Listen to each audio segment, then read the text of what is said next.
Today's the day, are you coming, are you I'm sick of being normal, I'm sick of being average, I'm sick of being mortal, I'm about to be a savage. I see a lot of things that I want, I will have them. I got a new mindset that I just established on my... Okay, so first and foremost, yes, I know this is not a view that all of you are normally getting. Normally, y'all get me in the back of the semi-truck and not up here in the front with a front seat view of what's out my windshield. But I needed to be doing my actual job at the same time as recording a little bit of an intro. So here is a quick 30 to 60 second intro as to what this video is going to be about. And this is a very long video that I did not expect to be as long as it is. And what it is I'm literally just going through season 1 of Hazbin Hotel and commenting and giving theories and thoughts and just going through season 1. I will be playing a clip and then stopping and talking about that clip and play another clip and stop and y'all get the gist. So without me running my mouth and constantly talking like I normally do at the beginning of reactions and stuff, I'm just going to go ahead and jump right into this. Angels that worshipped good and shielded all from evil. Okay, so I know I'm already stopping, but quick little theory here is I don't believe, thanks to this small little scene right here, that there is no God in this universe, just the personification of good and the personification of evil, or as some of the art that Visipop has done, RWBY, who is the root of all evil. But then again, looking at the left side of that screen there, it looks like we have the root of all good as well. So he watched as the angels began to expand the universe in their ways. Oh, look at that, our first look at Sarah. From the dust of earth they created Adam and Lilith, equals as the first of mankind, but despite this, Adam demanded control. You know, there is a lot to notice here in this opening sequence, and with this scene, I noticed the simple fact that, of course, Adam wants control over women, and who does he have control over whenever he is in heaven? A legion of executioner angels who are nothing but women. Oof, how long has it been now? Not that long, only 7 years off doing something important, I'm sure, but... Okay, so this show does play loosely with the Bible, and I'm not going to get all preachy with y'all or nothing like that, but just to say this, in the Bible, the number 7 refers to completion or perfection. So whatever Lilith is doing and whatever Alistair is doing, they see it as a completion to something or the perfecting of something. I'm not sure quite what that means, but yeah. Yeah, one note.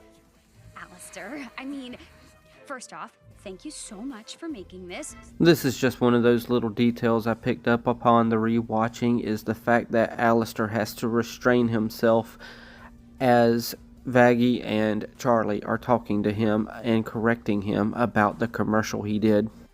Angel, I appreciate you wanting to use your special skills to attract folks to the hotel, but I really don't want to exploit you in that way.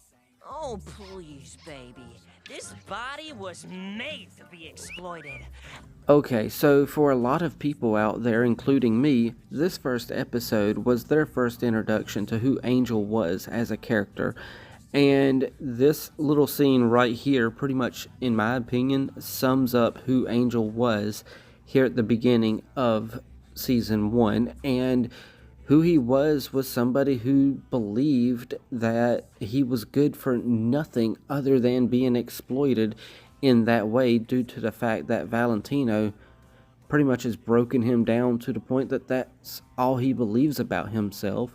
And that's why he puts on that facade around everybody of believing that he's this hot ticket item that is good for nothing else. And when someone like Charlie says, I don't want to exploit you in that way, Granted, she did add the qualifier of in that way, but she would rather exploit the friendship and hopefully Angel's good-natured side as opposed to Angel and the side of him that believes he's good for nothing other than exploiting his body.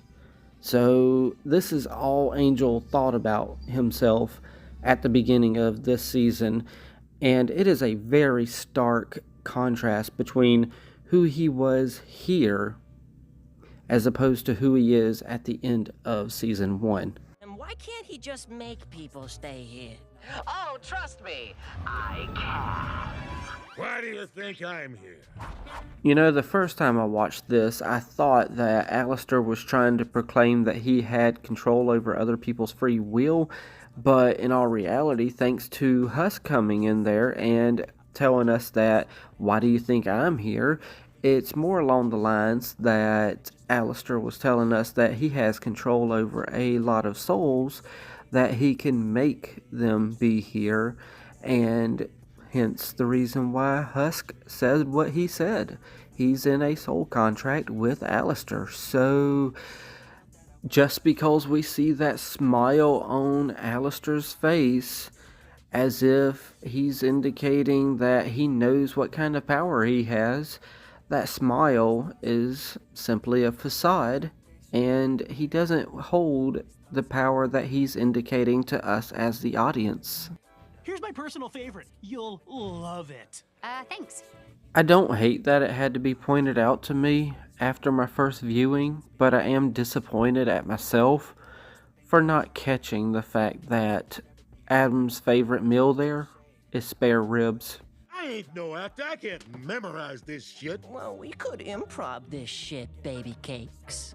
Rawr.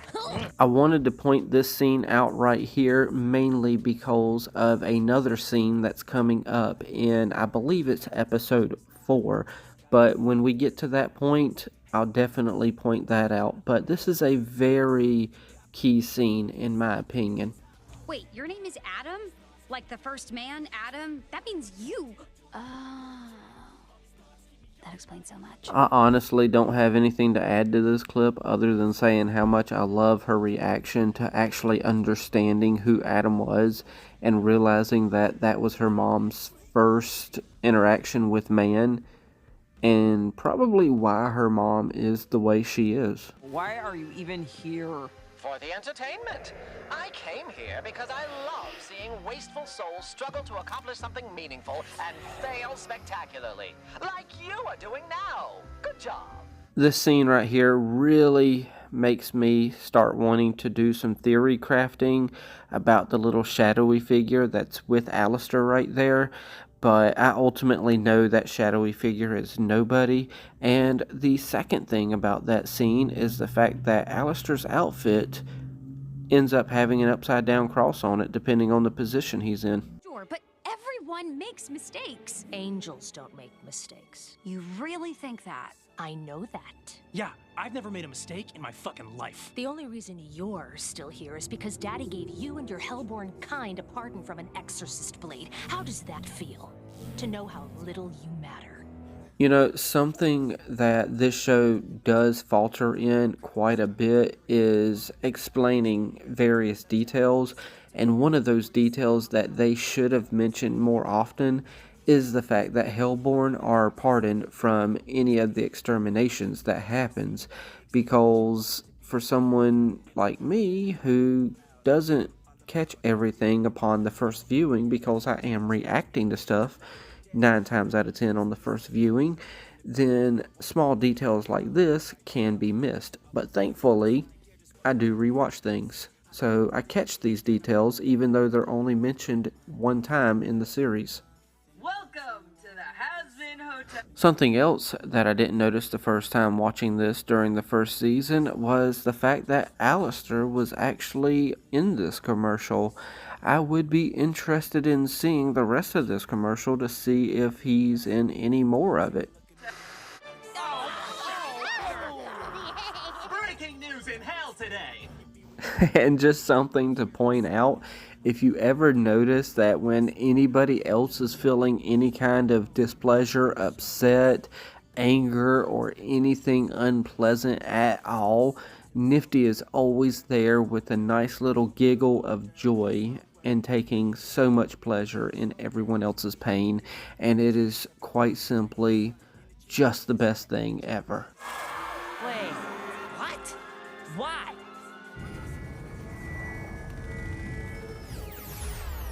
That's why, Angel. Because there's a dead angel on the ground. And that's ultimately the reason for moving up the extermination. No silver lining this time, Toots. Sure there is. So right here at the start of episode 2, we get a glimpse of who Valentino is and a further glimpse into what makes Angel be the way Angel is. And obviously, judging by these text messages that we are seeing from Valentino to Angel, it's a very toxic relationship, and unfortunately, episode 4 is coming up, and we definitely know what's happening. What are you doing, Val? You're not going over there. And I'm not showing any sympathy towards Val here, but he is also getting manipulated a little bit by Vox, in my opinion. But I'll let the next scene play out and let y'all be the judge of that. Fuck it up? Right! Do you want people thinking you can't control your employees? No. Exactly. And hey, you still have him under contract. He isn't going anywhere. So, you should... Do nothing? Great idea! It's probably more than likely only in my own headcanon that Val takes out a lot of his frustrations from being manipulated by Vox out on Angel, but that's really probably only just me seeing that, so yeah. Who else is there?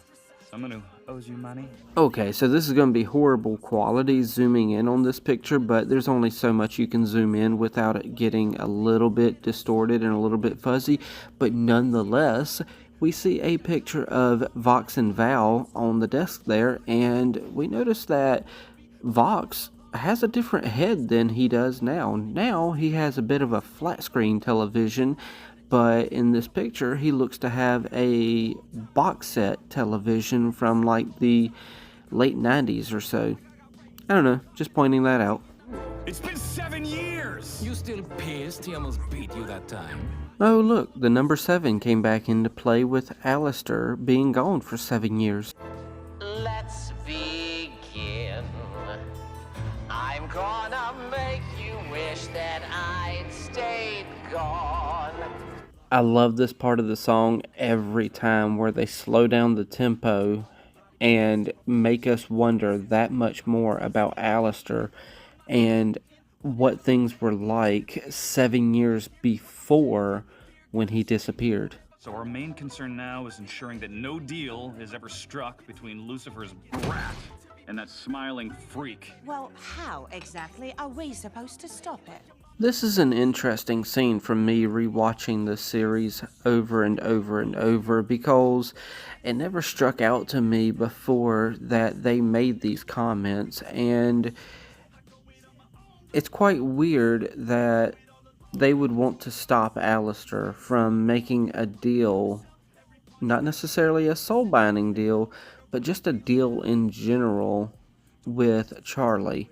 It kind of makes me wonder if they only want to stop Alistair from making a deal with her, or they want Alistair to not make a deal with her so that they could possibly make a deal with her. Not quite sure what their angle is there, but it's something. What she means is it's just nice to have someone interested for once. Honestly, there's a lot to glean from this scene right here, but this is the first instance where Angel is seeing that Charlie is showering Sir Pinchus with praise for showing interest in doing good with the hotel, and Angel doesn't get that with Val, and he wants to get it, he just can't get it due to the circumstances of the deal that he made with Val. I think I'm very skilled. This is stupid. This is not stupid! It's just the game! Sir Pinches did it well, so now please try to do the same! I am too sober for this. What? He thinks it's stupid, but at the same time, this is the second scene where we see Charlie showering Sir Pinches with praise in front of Angel. Wow, Pinches, at this rate, you'll be redeemed in no time. I'm going to bed.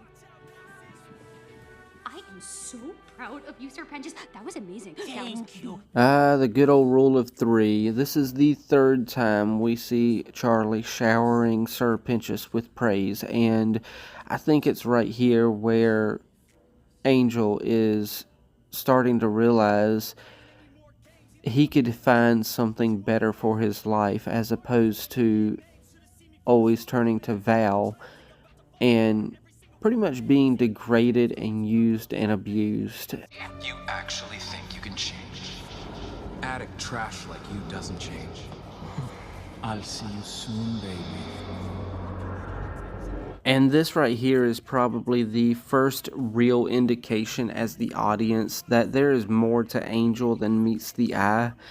And we also get the visual representation of what's going on within Angel's head with the red swirling, swooping thoughts swirling around him as he lays in bed. And here's the thoughts that's in his head, talking about how addict trash like him can never change.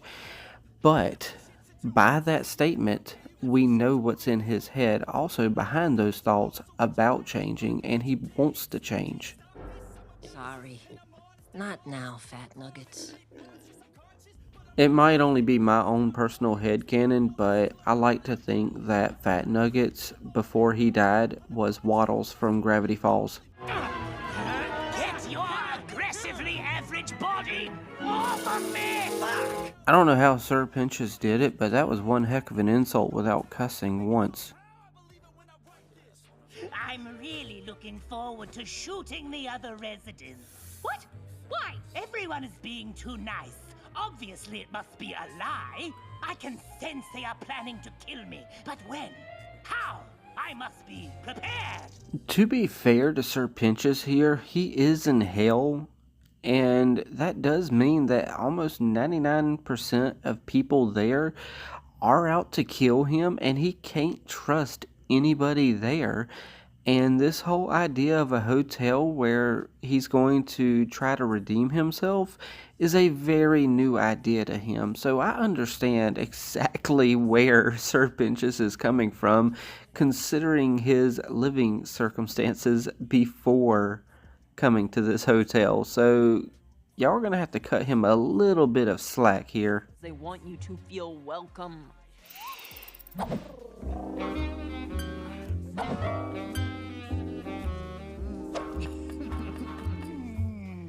I have my doubts. Well, it's true. You have to trust us. But I don't. Honestly, out of those three, the most intimidating one was probably Nifty, but Sir Pinches here is just going back to my point from the previous scene about how he is living in hell and how he doesn't trust anyone there. I trust everyone, so maybe you'd know better about how to build it properly. What? I don't know if I'm qualified to... Oh, come on! It'll be easy. I'm sure you can handle this. Yeah. An episode about trust coming from Vaggie. I wonder if this is going to be a plot point for a later episode. Really love you. Gotcha. And of course, the one to catch Charlie is going to be Vaggie, just to make sure she knows that she's always going to be there to catch her when she falls, and that she can trust her no matter what. Oh, get your mind out of the gutter.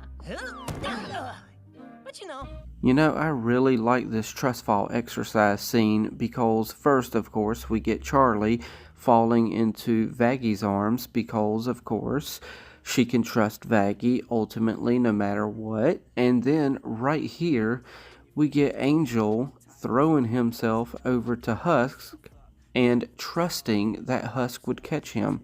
It is a really good scene in my opinion, and then of course we get a third person to do the trust fall. Nobody catch me.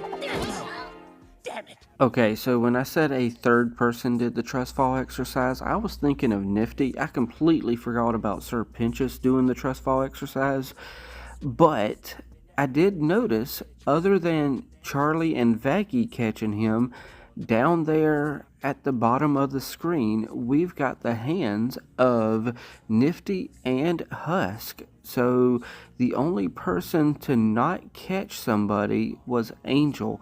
I don't know if that plays a significance in anything, but I do find it interesting that more people started doing the exercise than started at the beginning. Sometimes I kill mother bugs in front of their children as a warning to others. Yay, pain! And of course, if I'm going to be talking about trust fall exercises, then I've got to talk about Nifty's trust fall, which there ain't much to say about it other than she's just being her cute, adorable little self. As weird as that is to call Nifty cute and adorable, she is. Oh my gosh, I think something might be wrong with me.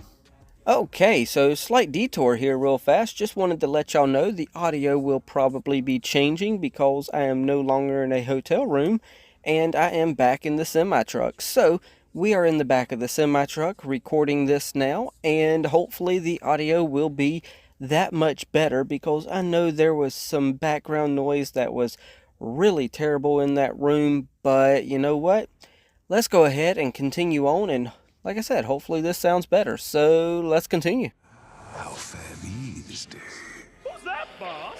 Okay, so I'm probably just making things up in my head, but for some reason it feels like to me that when Alistair's asked that question about Zestial, that he's a little bit nervous about that for some weird reason. And that makes me wonder what the deal is between him and Zestial, because we've never seen Alistair give that nervous of a look just by being asked a question about somebody in this series. In fact, he's never been nervous about anyone in this series. Even when his microphone stand broke, he was just more surprised than anything. So for me, his nervousness makes me wonder what the deal is between him and Zestial, really. It has been an age since thou hast graced us with thy presence. Some have spun wild tales of you falling to holy arms. Okay, so there's at least one thing we know about Zestial from the meeting that all the overlords are about to have in this episode, and that's the fact that he doesn't like to go into situations without all the information that he can get. So for him to make a statement like this to Alistair, I think proves that whatever the deal is with Alistair, it is pretty much 100% confirmed with that statement from Zestial that he's made a deal with somebody in heaven. Most people believe it's Lilith, but I'm on the camp right now that's a red herring. But could be Eve, it could have been some sort of deal with Adam, it could have been like a three-way deal with Adam, Eve, Lilith, or four-way, add in Alistair there. It could have just been one heck of a deal made between all parties. I don't know exactly, but I think this confirms that it's some sort of deal made with somebody in heaven. Maybe even Sarah. Just throwing names out there.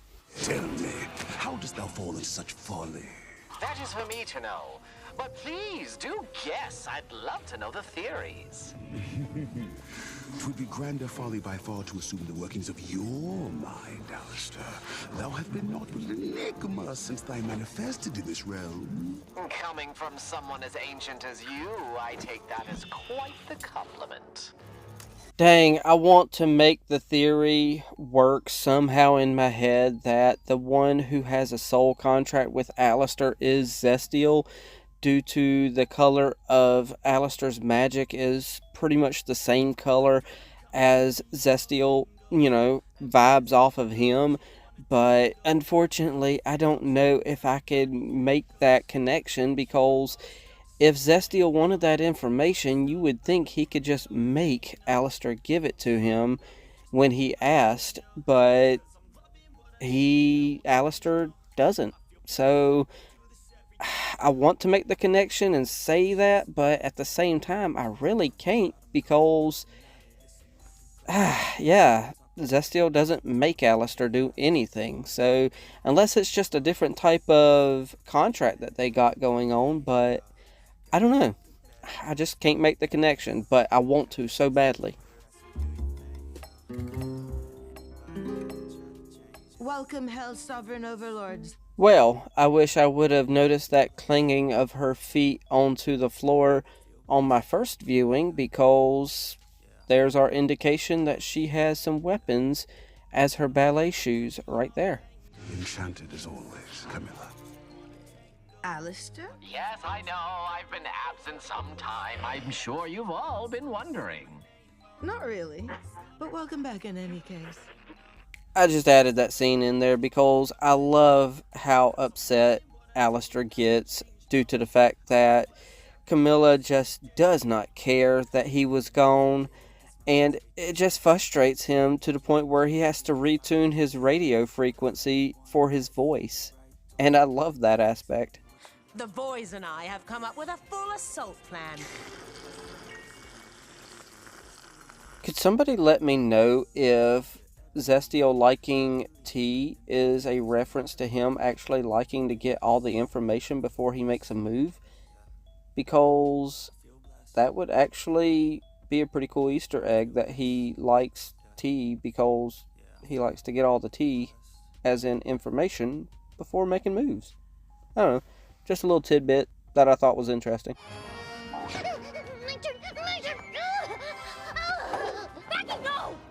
Oh, come on, Charlie. Let Nifty have her fun.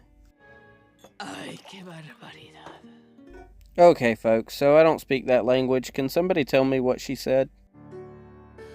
I always thought that I would keep blood off my face. So, I've seen a couple commentaries out there wondering why Camilla doesn't get involved with the fighting when the fight comes to the hotel, considering that she formed a relationship and trained Vaggie for fighting there in episode 7. But to be fair, she's an arms dealer. She will fight for her family. That was an aspect of her killing that angel, but she's an arms dealer. She sells the weapons for other people to do the fighting, because that's how it works when you're an arms dealer. You sell the weapons. You don't get involved with the fight. You just sell them and give them the weapons that they need in order to do the fighting.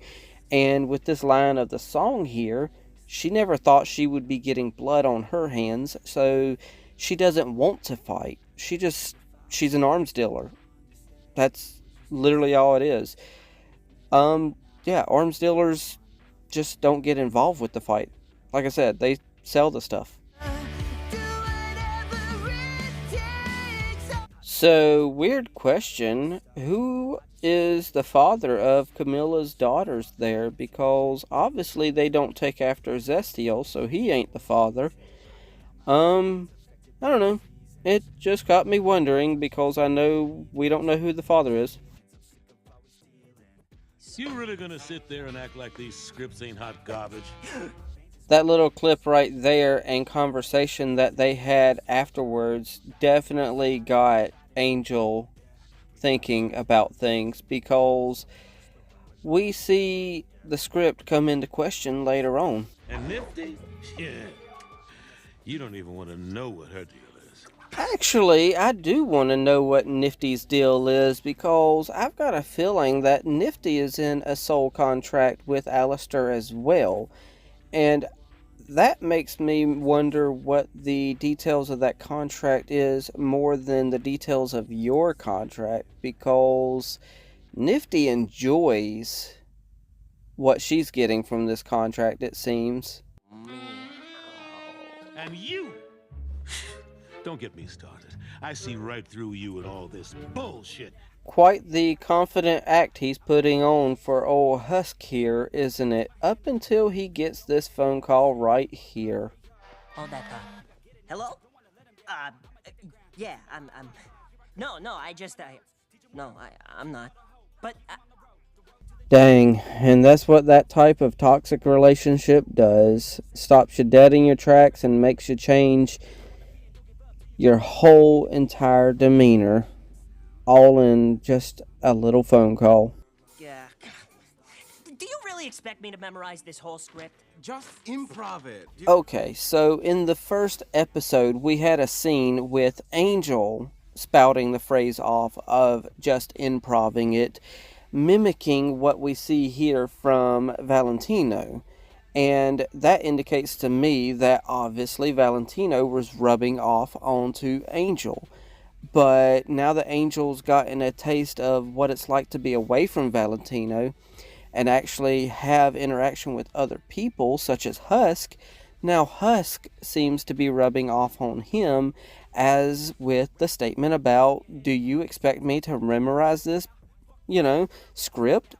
And we see where exactly the improvise it scene comes into play from episode 1, because it's come full circle now, with now Husk rubbing off on Angel, and seemingly Angel is becoming a better person due to the relationship that he's having with Husk.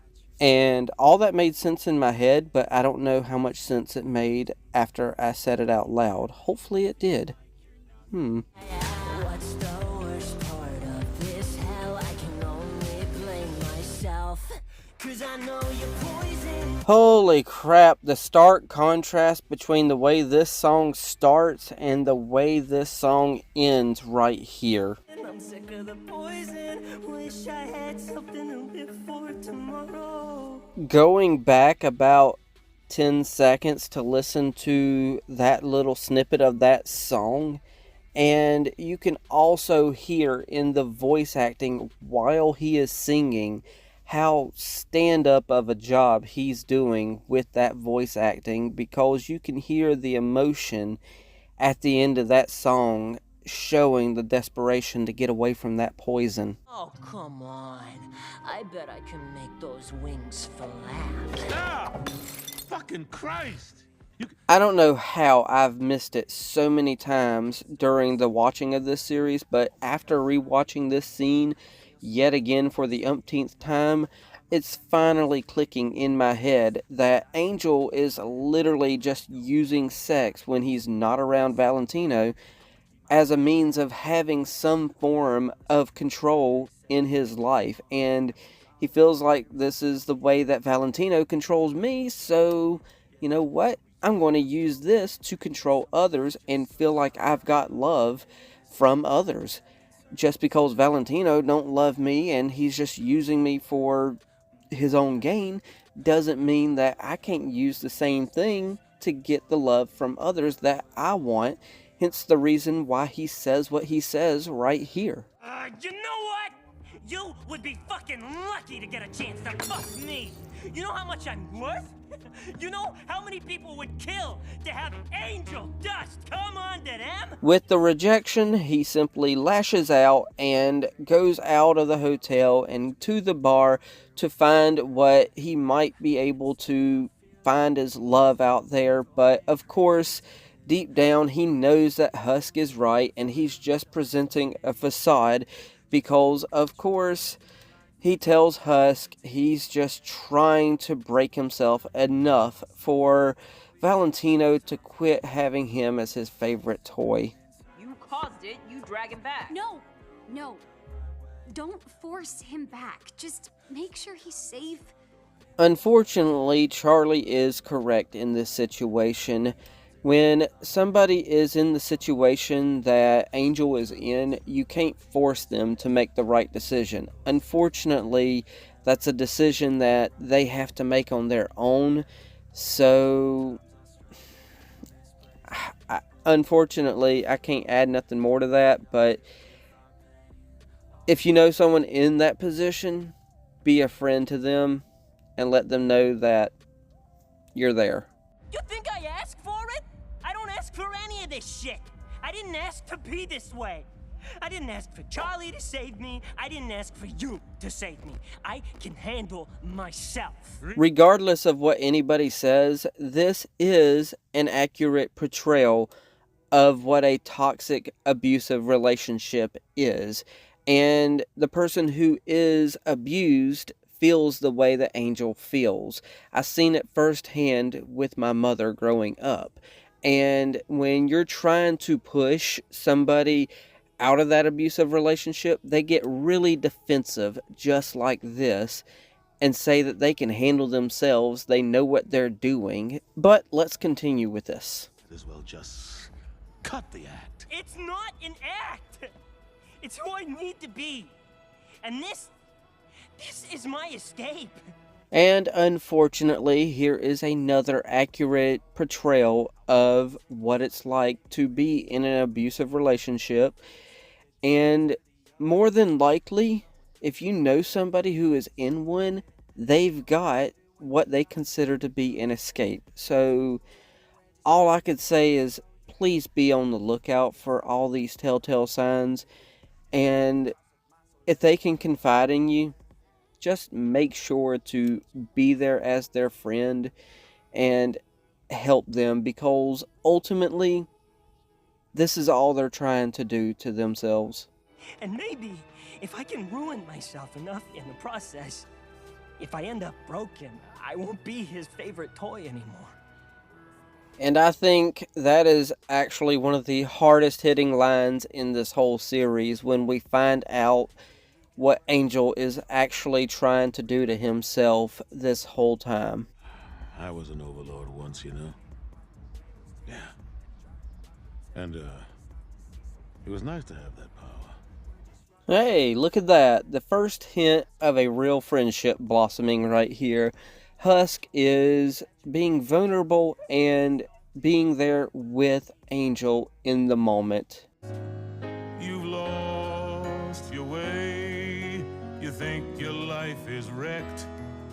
Well, let me just say you're correct. Wait, what? You're a loser, baby. Great song, by the way, but one thing I do want to point out with this song is I know there's a lot of people out there complaining that there's just not enough episodes to build more upon the story and the characters and whatnot like that. But everyone, I believe, needs to remember that with musicals, you do a lot of your heavy lifting and storytelling through the songs themselves.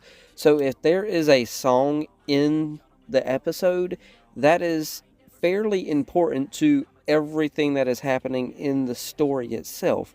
So when there are songs such as this one, pay attention as much as you can, because you are going to be getting a world of information within that song and a world of storytelling condensed within about 2 to 3 to 4 minutes worth of just bombardment of information, because this song right here was meant to show a blossoming friendship between Husk and Angel, and showing them two relating to each other on the same level of both being on that leash of an overlord and both knowing what it's like to be down in the gutter and both just being pure losers. But it's okay because they've got each other. He had like 3 bills, and it took him like 30 minutes to count it. His eyes are so shit. And this is the guy you gotta take orders from? I know. Okay, so the first time I watched this, I didn't even catch that Angel was talking about Valentino being so stupid that he couldn't even count 3 bills. But now I'm also catching that he's talking about how bad Valentino's eyesight is. Granted, that's because he's a moth, but at the same time, maybe that's foreshadowing for something later? Maybe? I don't know. Yikes. Charlie, sweetie, you good? Nope. No. I didn't even realize why I kept this clip at first until I looked at Nifty there, taking so much joy in Charlie's suffering as everyone else is concerned with Charlie. She's just giddy as can be, so I figured I would point that out, so keep being nifty, Nifty. Oh, this is the first time she's called you in years. This has to be perfect. Hey, bitch! Unfortunately, he doesn't work on his phrasing, as we see later when he talks to Adam. You taking care of my widow girl? You better be. But even though he sucks with his phrasing sometimes, he's still pretty awesome for scenes like that, because it is just absolutely endearing seeing those kind of scenes. Adds a bit of color, don't you think? And you are? Alistair, pleasure to be meeting you, sir. Quite a pleasure. It's nice to finally put a face to the name. You are much shorter in real life. Who is this? Who is this man? Are you the bellhop? Aha, no! I am the host of the hotel. First and foremost, Alistair, you don't need to be making fun of us short folks like that. That's uncalled for. But other than that, I find Lucifer and Alistair's relationship to be utterly fascinating, because on the one hand over here we've got Lucifer, who doesn't even seem to understand who Alistair is, although the rest of hell knows who exactly Alistair is. But that ties back to Lucifer being depressed, because if he does have depression, then he is more than likely going to be that withdrawn from society and not keep up with things as much as everyone else. And that is actually a very little detail that I think that nobody has even touched on yet. And then we have Alistair over here acting like a really petty type of stepfather figure towards Lucifer, and it's just out of nowhere on us, honestly. And I feel like that is for a very, very, very specific reason, other than just sitting there to manipulate Charlie. I think it has something to do with possibly Lilith, possibly Eve. We haven't heard nothing about Eve, but there is a slim possibility that it might have something to do with her. A leash. What did you say? Nothing, If you ever say that again... You know, it still bewilders me with the chains that he's pulling Husk with, that the color scheme for it is green. I don't know if that's any significance or anything, but the green just doesn't seem to go with Alistair's color scheme at all.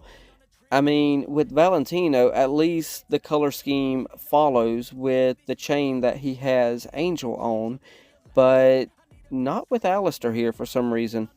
A reminder to all, not to mess with the radio demon. You know, as much as I want this scene to have bigger implications to Alistair and his character arc and whatnot like that, ultimately, I really just believe this scene is nothing more than him trying to get under the skin of Lucifer that much more. I do! You didn't know that when I tried this all before. And Lucifer and Charlie's relationship being fixed in a matter of moments is another nitpick I hear about this show. But that goes back to what I was saying about a musical tells a majority of the stories within their songs, and that's specifically what this song is for. And that's why Lucifer right here is telling Charlie, it's like, look, I've tried this all before. I just don't want to see you get crushed like I did. And looking back, I think I might like this song the most because it gives us the most story out of almost every song. Me from this. I just don't want you to be crushed by them like I was. Dad. And there we go. We get Charlie now seeing the perspective of why her dad is the way he is. He's tried all this before. He's been crushed and beaten down and just does not want the same for Charlie. More than anything.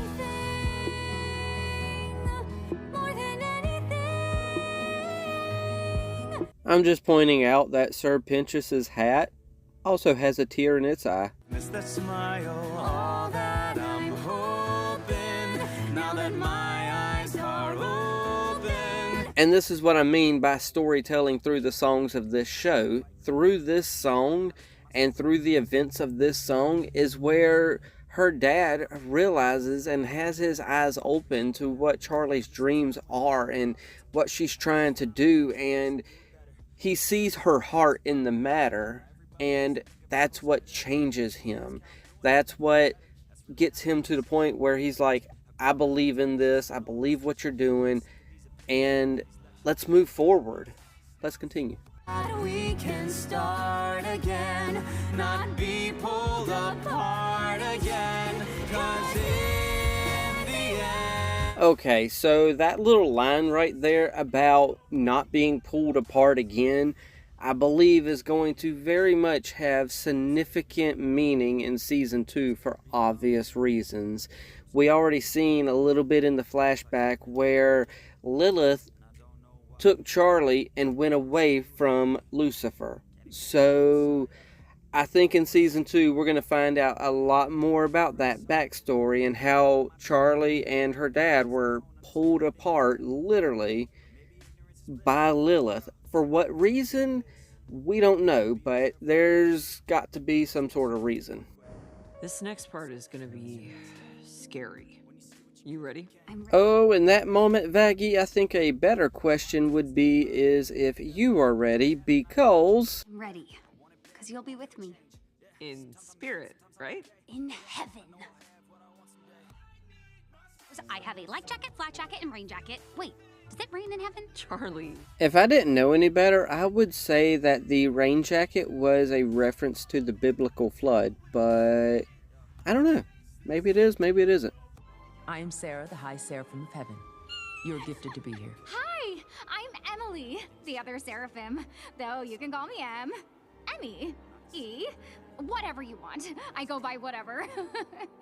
First and foremost, I absolutely love and adore Emily's energy here, but unfortunately, I've got a little bit of a theory as to why she has all this bubbly energy, and that's going to have to be something that we get into a little bit later on, but it's just a small theory, but it's a theory nonetheless. Who? Angel Dust. Oh yeah, the porn demon. Okay, so if you made it this far in the video, I'm pretty sure I don't have to give any indication of any type of spoiler warnings or anything, considering so far we're only talking about episode 6 of season 1. But nonetheless, spoiler warning, 3, 2, 1, Adam does die in episode 8, and a lot of speculation is whether or not he's going to be coming back and going to heaven or going to hell. Or maybe he's just completely kaput from existence altogether. I'm on the camp of he's going to reincarnate and be over in hell. But I don't believe, granted, I do believe he's going to go to the hotel, but I don't believe he's going to be going to the hotel on the right, let's see the best way of putting this, on the best of, pretty much he's going to be going on false pretenses is what I believe. And I think ultimately Adam is going to enjoy being in hell more than he enjoyed being in heaven because of this one comment right here that he made. because they're talking about Angel, and there's a specific type of porn that Angel does do, and Adam, of all people, knows who Angel is. He specifically knows what Angel does, and obviously enjoys what Angel does as well, or he wouldn't be watching those types of movies that Angel is in. So obviously, if that's what he's into, then he's probably going to have a pretty good time down in hell, where they pretty much allow anything and everything to go on. So that's just a little theory of mine. I think Adam's going to get down there to hell and actually enjoy it, and probably end up working with the V's somehow. But really, it's just a small theory of mine that's floating around my head. In the studio, and you can do anything you want to me there, just like our deal says. But out here, I get to do what I want. So once again, fuck off. Enjoy the rest of your night. I'm actually conflicted with this scene right here, not in the sense that I think it's bad or anything, just the fact that I think it could have went another direction. And in that moment where Angel has the chains, I feel like that is an ample opportunity for Angel to have snatched his arm away, and the chains would have been broken at that moment. But at the same time, I know that's not how the contract works. So I wanted a different scene a little bit right there. But at the same time, I know if we changed the scene anymore, that we wouldn't have gotten this nice little moment from him and Husk as well. Fuck it. It was worth it. Way to go, kid. And just to add a little bit more commentary because of fair use and whatnot like that, but I do absolutely love that scene showing how much the friendship has grown between Husk and Angel. And we see Husk just being that supportive friend, having his hand on his back and saying, way to go. As in, hey, dude, you did good just then. Turn the page, escape infernal place. I'm sure you wish it could be so, but there's a lot that you don't know. Okay, so I am not siding with Sarah here, but to be fair, there is a lot that we don't know about the whole situation that's going on here when it comes to whatever she agreed to. Granted, we know what she agreed to. It was the exterminations. But what were the terms of what she agreed to? We don't fully know what's going on there and where her mind frame was. But let's continue with this song. I thought since I'm older, it's my load to shoulder. No. You have to listen, it was such a hard decision. I wanted to save you, the anguish it takes to do what was required. Okay, so there is a lot within just that little verse alone. I wanted to save you from making the decision, and I had to shoulder the responsibility and do what was required. And then, on top of all that we're hearing, we get this imagery of flames that are within her eyes. Granted, yes, that is a reflection of the flames that are on screen, but that is such a wonderful, and let me say that again, that is such a wonderful image right there. And the imagery alone is telling us so much in the story that, look, you know, this is a morally gray area that I am delving into here. I mean, there's fire in my eyes. There, you know, I could be the hellish one myself. I could be the one who's condemning all these souls to hell myself. I'm the one responsible. I'm the one who thought it was my responsibility to, you know, have this, you know, bear this load on my shoulders. I'm the one responsible. I'm the one that's at fault for all this. I'm the one who has this morally gray area. Hopefully what I'm saying makes sense, but holy crap. The image alone with the flames in her eyes tells me so much. Hopefully I conveyed it with what I was just saying there, and it didn't come out as a big old jumbled mess, but I definitely think there is a lot more to the story that we are not getting, because there are things said throughout this episode that makes me believe there is a lot of things more that we don't know that she's done. And one of those things, I believe, is she was a key player in ousting Lucifer, but that's for another time in this video.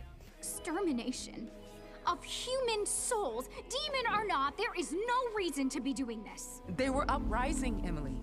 It is my position as the head seraphim to protect our people at all costs. And it's your position to keep them happy and joyful. Okay, so earlier I talked about how much I love Emily's giddiness and happiness and whatnot like that. But at the same time, I said something about having a theory about why she is that way. Granted, this isn't much of a theory, but the scene we just played right there is specifically why I feel like she is the way she is. She's got this pressure on her where she feels like she has to be joyful and happy all the time and exude that joyful and happiness, because exactly what Sarah is telling her right here is, and it's your responsibility to make sure they are happy and joyful. And she's got a burden on her as well.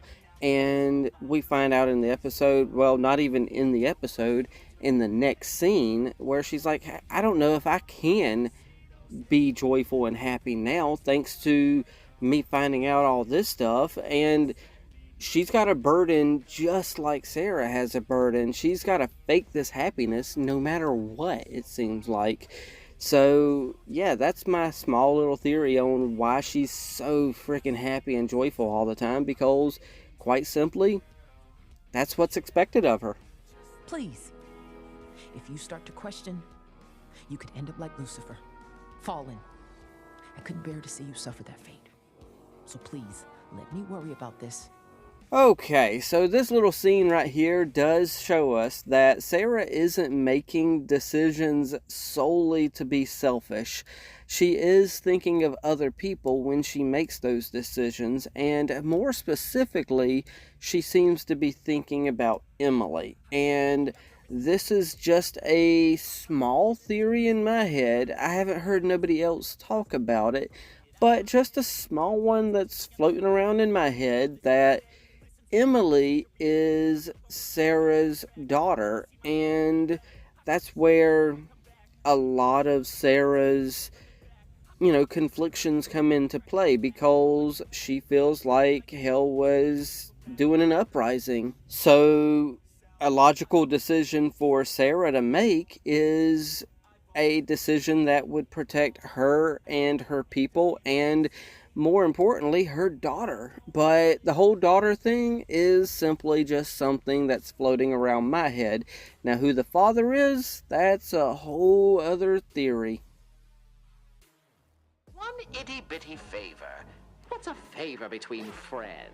I won't hurt anyone for you. Who's asking? One favor at a time of my choosing, where you harm no one.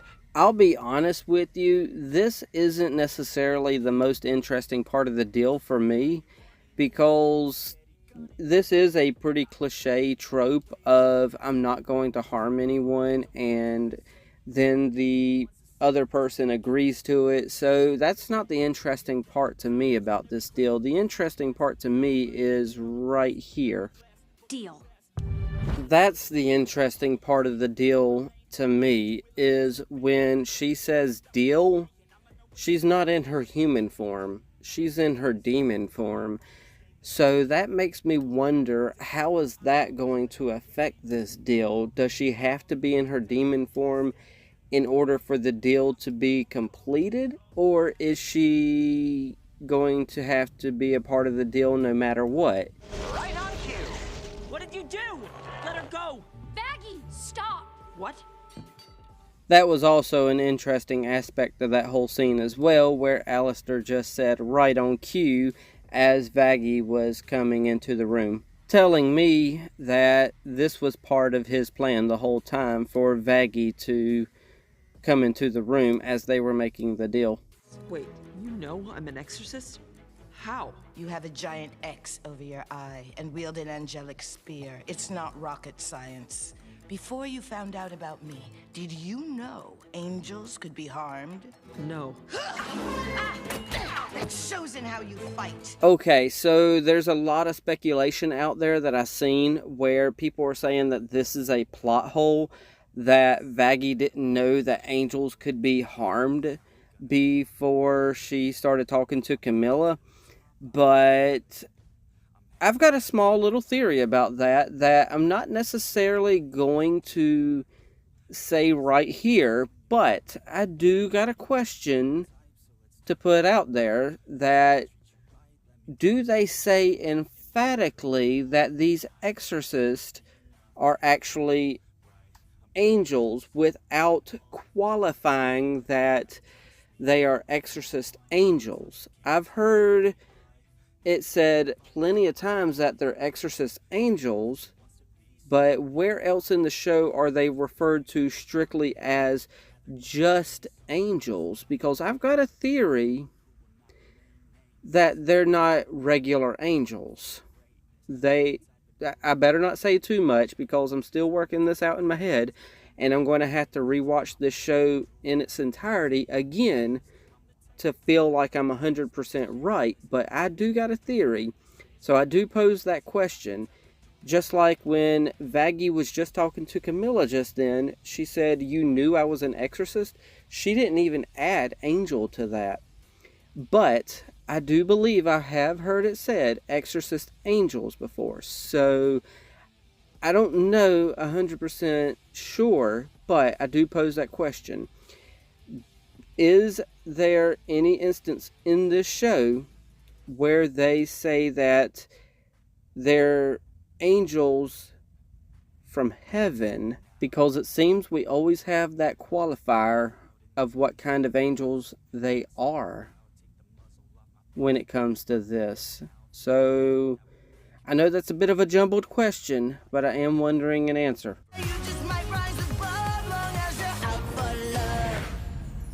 Well, look at that. Okay, so theory time here again, and this is one I haven't heard put out there, but I'm just going to put it out there because it might just be my own headcanon, but I'm going to share it with y'all. But I've got a theory that Sir Pinchas wasn't the first one to be redeemed. And hear me out, I feel like Vaggie was the first one in this scene specifically to be redeemed. Now, why do I say that? Because Sir Pinchas got redeemed by sacrificing himself for his love of friendship with his friends.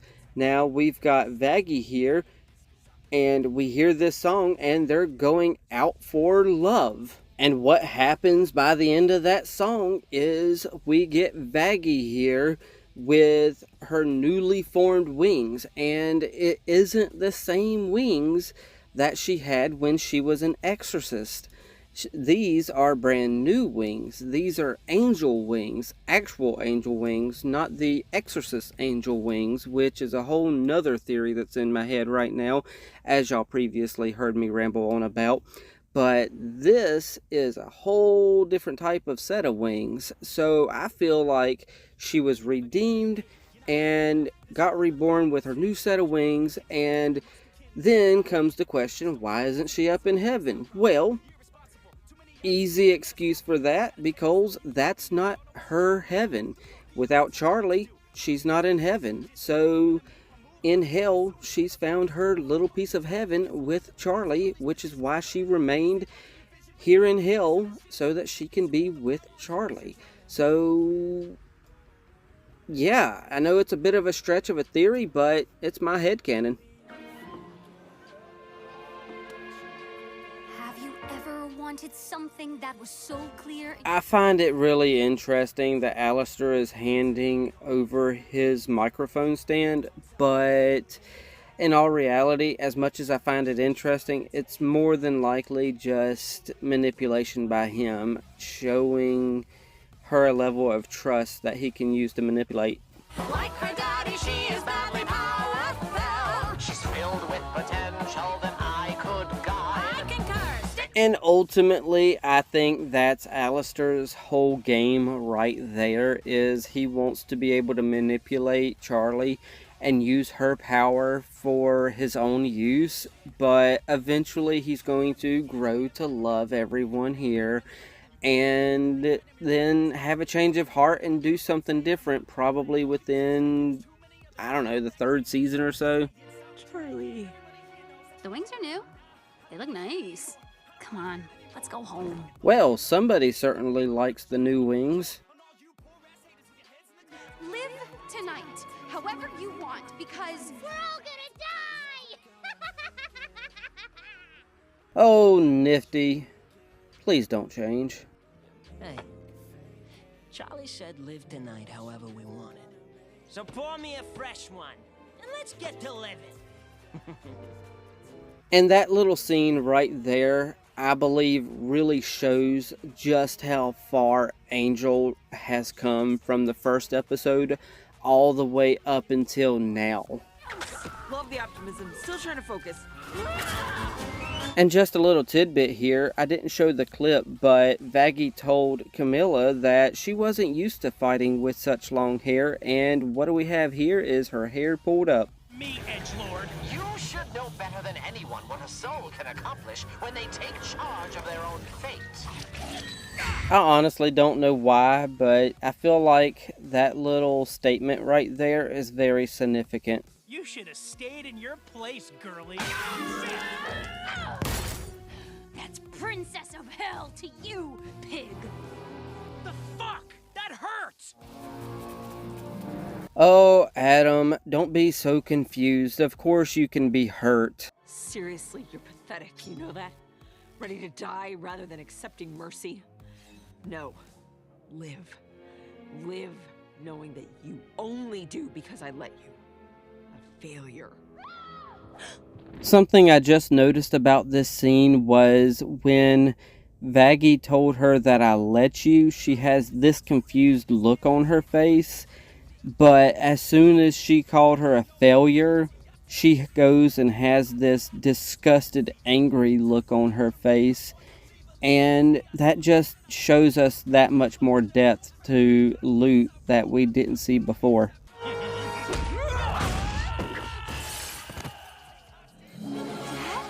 Sorry I wasn't here sooner, sweetie.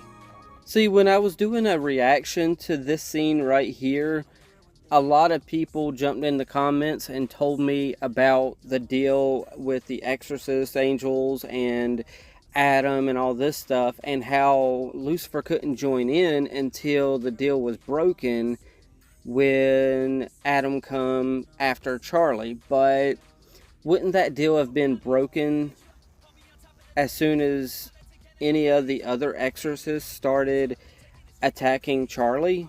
Because doesn't it work for anything happening to Charlie like that? And now, I am going to fuck you!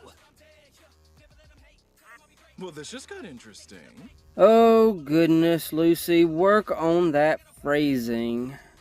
But at the same time, never change. Wait, what did I say? Well, your first wife didn't seem to hate what I had to offer. Or the second. Hold still, you slippery fucker! Okay, so during the fight, they made it as if Adam was like really powerful and really strong and was going to be extremely difficult to defeat. But once Lucifer jumped into the fight, we seen just how much power Lucifer really had, and he was just simply toying with Adam here, and the power level is just not even comparable when it comes to these two. So Adam needs to just go ahead and pack his things up now before Nifty happens. Wait, what the fuck? You come at me and my daughter? Okay, so I'm going to go ahead and give a spoiler for future seasons already right now. Charlie is what is considered a Nephilim. And what that is a mix between a human and an angel. And Lucifer, of course, was an angel to begin with. So after he had a child with Lilith, that makes Charlie a Nephilim, which are more powerful than angels and demons. I'm the fucking man, and you're just some fucking clown or something. Okay, so just an idea swirling around in my head is Lucifer used to be in the same position that Emily is in now. He was supposed to bring joy and happiness to all of heaven, and he was the one who was supposed to always be in a happy-go-lucky mood. But of course, you know, with what happened to him, he got banished, and obviously now Emily is in that position. So yeah, I guess that goes back to my theory about Emily being Sarah's daughter, and y'all probably now know who I theorize is the father. I started everything on Earth. All of mankind came from these fucking nuts. You all should be worshiping me, you ungrateful, disgusting, fucking losers. Okay, so we all know that this show does not go 100% based on the Bible, and the Bible is just mainly an inspirational point for what this show is. But from what I can see with this scene right here, I feel like they're taking Adam and putting him in the place of what happened in the Bible with Lucifer. Because in the Bible's Lucifer, that's the version of Lucifer that is like, look, I should be like the Most High. As in, pretty much in a nutshell, I'm paraphrasing here. Look, y'all need to worship me. I'm what it's all about. I'm just like God. But we got Adam here saying the exact same thing. So I feel like they took what Lucifer was in the Bible and just gave Adam that role in the show. Because Adam's literally telling us, look, you should be worshiping me. Without me, none of this stuff right here would even be possible. I am the reason for everything, Adam is saying. And he feels like he should be worshipped. So, yeah, I think that the biblical version of Lucifer was a bit of an inspiration for this character arc here for Adam. I don't know. Just thinking out loud, I guess. Whoa! Hey, you got something sticking out of your thing there. Nifty! Dang, I'm just realizing that it should have been obvious that it was Nifty that did Adam in this whole time, due to the simple fact that she isn't with the rest of the group when they were all surprised about what happened to Adam.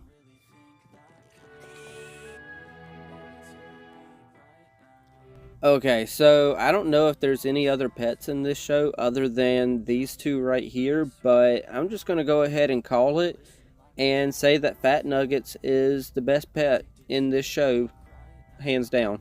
This place reeks of death. There's a chill in the air.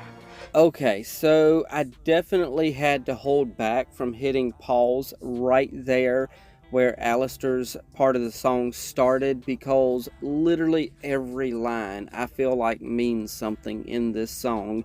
And he started with the line, there's death in the air, and then he also had the line, there's a chill in the air.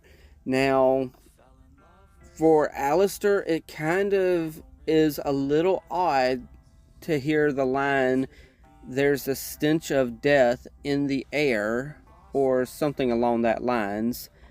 And I feel like that's odd to hear, because you would think with the way he enjoys the slaughter of people that he wouldn't care about the stench of death.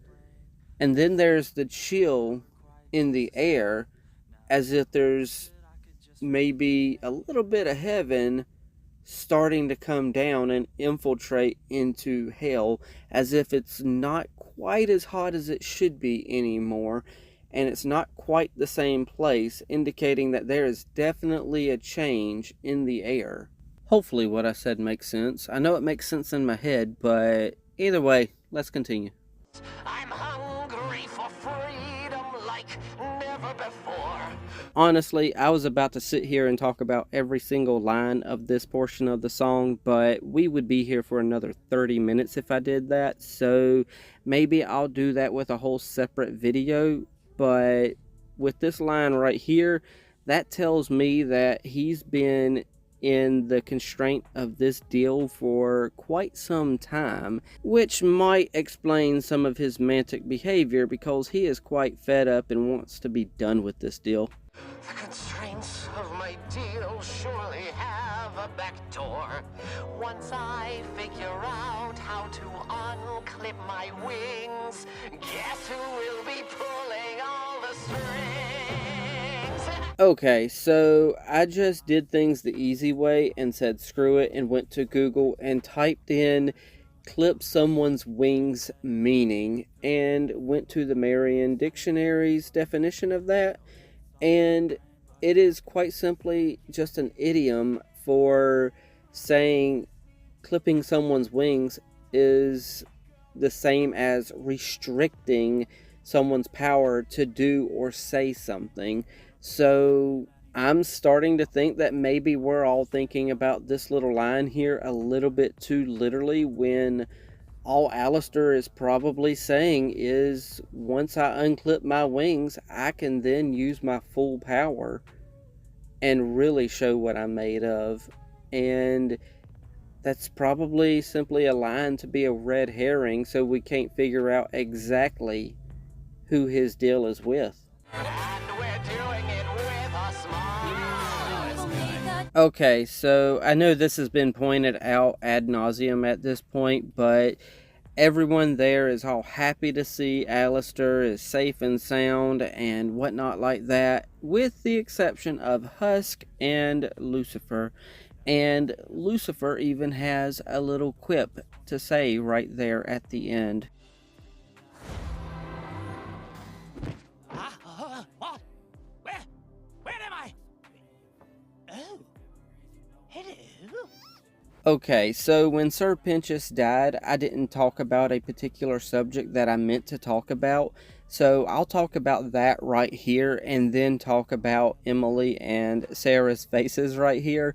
But Sir Pinchus dying and then Charlie reacting the way that she reacted, there's a lot of people out there that are really confused by that for some weird reason. And I think their biggest gripe is they're like, oh, y'all barely got to know each other and then he dies. Why? There wasn't that much of a bond, was there? The whole point of the hotel was to reform sinners. So Charlie, over this time, it's obviously been 6-month period, has formed a bond with all of these people at her hotel. And Sir Pinchus was the first one there. Granted, yes, he started to come there on false pretenses, but she's built a relationship with him. She's grown with him. She's seen him grown. And she's probably close with him. And for her hotel to be what it was, it's also a mixed emotions by him dying the way he did just instantly. There's a bag of emotions there that she now feels like, what's the point of this hotel? It's not only about Sir Pinchus, it's also about what's the point of this hotel if sinners are just gonna get vanquished so easily. And yes, I haven't used the word vanquish in a while, but nonetheless, I feel like it was a justifiable reaction on Charlie's part, because she's built a relationship with him, and then on top of that, she probably feels like the hotel was for nothing. Okay, and now for these two right here. There's not really that much commentary on these two, but what we get first is a look of surprise And then all of a sudden the looks on their faces change, with Emily getting really giddy and really excited and really happy because she realizes what Charlie has been saying can happen. But then on the other end of that spectrum, we have Sarah over there, who also has the realization that, oh crap, Charlie is right. We can redeem these sinners, and they can make it up here to heaven. Granted, maybe it's also a look of like, oh, holy crap, how did he get past St. Peter? But that's whatever on that part. That really doesn't mean nothing to me. But what really strikes me as odd is Sarah's look in her eyes, because I don't know exactly what she's thinking. She looks like she has a look of disgust. She looks like she has a look of fear. She looks like she's just got so many mixed emotions within her right now that she just doesn't know what to do. Adam is dead. Your deal is done, and I'm in charge now. Adam is dead, your deal is done, and I'm in charge now. That's the 3 lines we get to start this conversation with Lilith. And I honestly was under the assumption, or at least I was trying to be under the assumption in the beginning when I first heard this, that maybe Lute was the one who made the deal with Lilith and wanted to be in charge of the Exorcist, and it was all a ploy to get Adam killed. But people pointed out to me that, you know, she showed genuine emotion when Adam was killed, and as much as I want to try to work it out to where she may be acting or something like that, no, she's not acting on that issue right there. So Adam obviously made a deal with Lilith, and when he died, obviously that put her in charge, and I guess whatever deal there was, they're under the assumption that it's complete. So I'm not 100% sure what exactly is happening here, but whatever it is, Lute's in charge of the Exorcist now.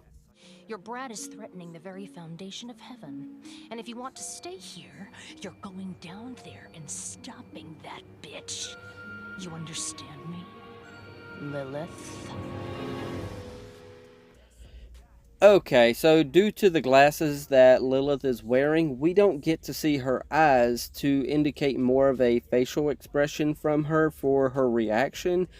But judging just by her eyebrows and how her mouth went into even more of a frown than what it already was, the reaction that I'm gathering is that she is a little ticked off. I don't think she's ticked off necessarily at Charlie, but more ticked off at Lute here. And maybe in season 2 we might get them starting right where they left off here in season 3, and we might get Lilith looking at Lute, talking to her and telling her, who the heck do you think you are talking to me this way? Adam tried to speak to me that way, and you seen what I did with Adam. I just left him. Now, if you don't mind, I'll go down there and deal with her, but don't you dare speak to me this way again. But then again, there's obviously some sort of deal where she's able to be allowed up there into heaven, and people can speak to her this way for some weird reason. So yeah, I'm definitely going to be doing a little bit more research on Lilith, as in just to kind of find more of the Jewish mythology, because she does come from some Jewish mythology and folklore and stuff like that. And then there's also more writings out there with her in it, but for the most part, she isn't a canonical biblical character that I could just go to passages in the Bible and get more information about her. But then again, we already know that this is a very loose representation of anything that's within the Bible. So I guess you could probably just go ahead and say that it's more of a biblical fan fiction more than anything. So yeah, I'm going to pass it off to a future version of me that's going to give a proper outro to all of this. And yeah, if I missed anything, let me know down in the comments and we can talk about it down there. So pass it off to future Billy. Okay, so recording this outro right after I recorded the intro, and that was definitely one heck of a long video, and it is definitely a change in format for what I'm used to doing around here, but hopefully y'all enjoyed it. Hopefully y'all agreed with some of my thoughts. Hopefully y'all disagreed with some of my thoughts, because how else are we going to interact together if we all agree on everything? So yeah, if you disagreed with anything, please leave a comment down below and let's talk about it and see what we can come up with together. And maybe some of the theories I can talk y'all into, and maybe some of the theories y'all have, y'all can talk me into. I don't know, but I don't have much afterthoughts after all that, considering it took longer than expected to do all that. So yeah, I hope y'all enjoyed, and if y'all made it this far, wow, I am thoroughly surprised, and thank y'all for being here. Hit that like, tickle to subscribe, don't be texting and driving, and as Mr. Rogers always says, and I like you as you are, I do.